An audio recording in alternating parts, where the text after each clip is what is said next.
Bon alors calmez-vous, récemment, Jésus musulman a sorti une vidéo très courte sur Majid Oukasha et apparemment il aurait menti sur un passage du Coran. Ah Majid, franchement là t'abuses, c'est pas bien. Bon, je vous laisse avec l'extrait et on se retrouve juste après. Par un auteur parfait qui par exemple a dit, sourate 9 verset 23, que les musulmans devaient se détourner de leur propre famille, même si c'est leur père, même si c'est leur frère, s'ils préfèrent l'incroyance à la foi islamique. Ce verset n'existe tout simplement pas. La vraie traduction, c'est « Oh vous qui croyez, ne prenez pas pour alliés ». On parle d'alliés puisque le contexte, littéralement coupé par Oukasha, c'est un contexte où on parle de combat. La même sourate, quelques versets avant, 10 versets avant, et alors que ce sont eux qui vous ont attaqué les premiers. Donc ce que Oukasha a caché à Pro, c'est qu'on est dans un contexte où on parle de combat. Par contre, un verset qu'aurait pu citer Oukasha, c'est la sourate numéro 31, au verset 14 et 15, où on nous parle d'un contexte où les parents ne sont clairement pas musulmans. Ils préfèrent même le polythéisme. Ne leur obéit pas, mais reste avec eux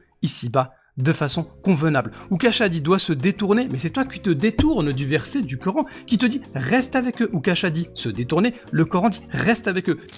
Alors déjà, pour bien comprendre, il faut savoir que Jésus musulman se définit lui-même comme musulman sunnite, c'est-à-dire qu'il suit le Coran, les exégètes, les hadiths sahih et le consensus des savants de l'islam sunnite. Dans sa vidéo, vous l'avez remarqué, il fait lui-même l'exégèse du Coran, il donne lui-même l'explication du verset 23, sourate 9, et il nous dit contexte. Oula, mais oui, mais attendez, l'explication se trouve dans un autre verset, attendez, contexte, temps de guerre, tout ça. Contexte. Bon, ok, pourquoi pas. À la limite, je me dis ok, tu vois. Ok.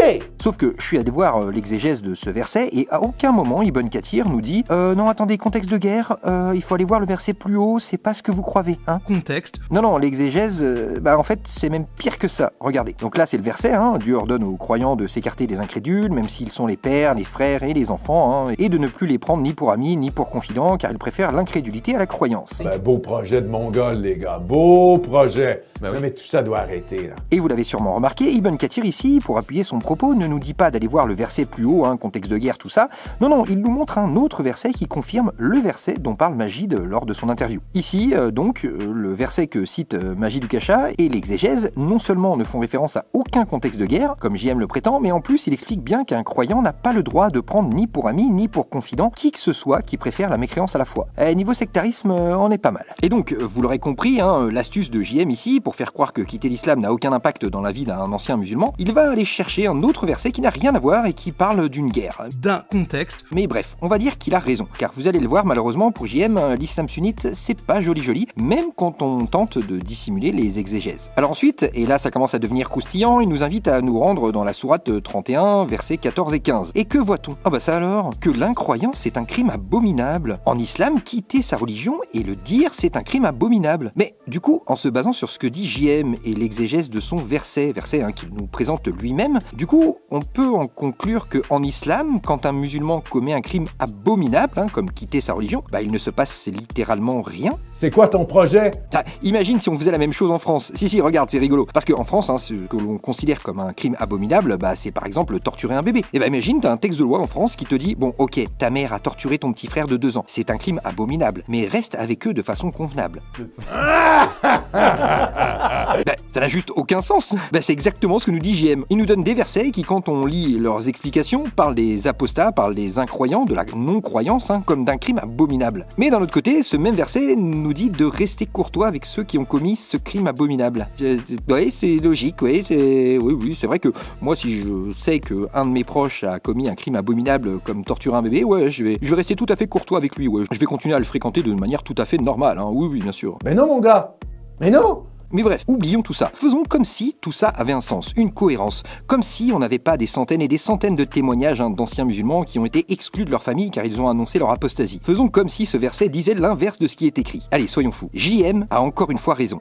Il est vraiment trop fort ce Jésus musulman. Et à présent, toujours en partant du principe que ce que dit JM est totalement vrai, on va faire une petite expérience de pensée. Calmez-vous, prenez une grande respiration, fermez les yeux, car nous allons entrer ensemble en 2025 dans un pays où on applique la loi de l'islam sunnite à la perfection. Vous l'avez, c'est bon? Ok. À présent, imaginez Ahmed. Ahmed est le plus grand d'une famille de 4 enfants, il a 20 ans, mais Ahmed ne croit plus en Allah depuis quelques mois. Alors, vu que d'après JM, quitter sa religion et parler de son apostasie ne génère aucun problème, eh ben Ahmed en parle à ses parents, ses frères et ses sœurs, hein. Il développe, il argumente, etc. Car non seulement il a envie de leur expliquer, et en plus ses parents se doutaient bien de quelque chose, car il ne prie plus depuis plusieurs semaines. Donc il en parle et pendant plusieurs mois, la famille de Ahmed essaye de le ramener vers le droit chemin. Mais rien n'y fait. 2 mois viennent de s'écouler et Ahmed est toujours apostat. Et d'ailleurs, même ses collègues de boulot sont au courant, car ses collègues lui ont demandé pourquoi il ne venait plus à la mosquée. Oh, le pauvre Ahmed n'aime pas mentir, donc il a été obligé de leur dire la vérité. Et il leur explique avec des arguments pourquoi il n'est plus musulman et pourquoi Allah et le Coran, en fait, c'est une mythologie. Et je vous rappelle que selon l'exégèse que je vous ai montré plus haut, c'est considéré comme un crime abominable. Donc j'ai une question pour notre ami JM. Dans ce cas précis, en 2025, dans un pays qui appliquerait parfaitement l'islam sunnite à la lettre, et en imaginant que ce verset soit faux ou qu'il n'existe pas, en prenant en compte tout ça, que risquerait notre ami Ahmed s'il vivait dans ce pays hypothétique? Et question bonus, quelle que soit la réponse, es-tu pour ou contre? Alors je vais l'aider un peu, je vais lui donner plusieurs réponses possibles. Réponse numéro 1, Ahmed ne risque absolument rien, puisque l'islam sunnite ne menace pas de mort les anciens musulmans qui parlent de leur apostasie. La liberté de croire ou de ne plus croire y est respectée. Réponse numéro 2, Ahmed va subir une incision chirurgicale précise et rondement menée par les plus grands bourreaux du monde, qui consiste à séparer le corps de la tête. BTS bourreau, 2 ans d'études après le bac, pour ceux que ça intéresse. Réponse numéro 3, la samba. Oui, parce qu'en général, ce genre de questions précises, ça fait danser, ça ose pas répondre clairement et sans aucune ambiguïté. Réponse numéro 4, tuer ne veut pas dire tuer, mais isoler. La traduction est mauvaise. Petit indice chez vous, sur votre écran.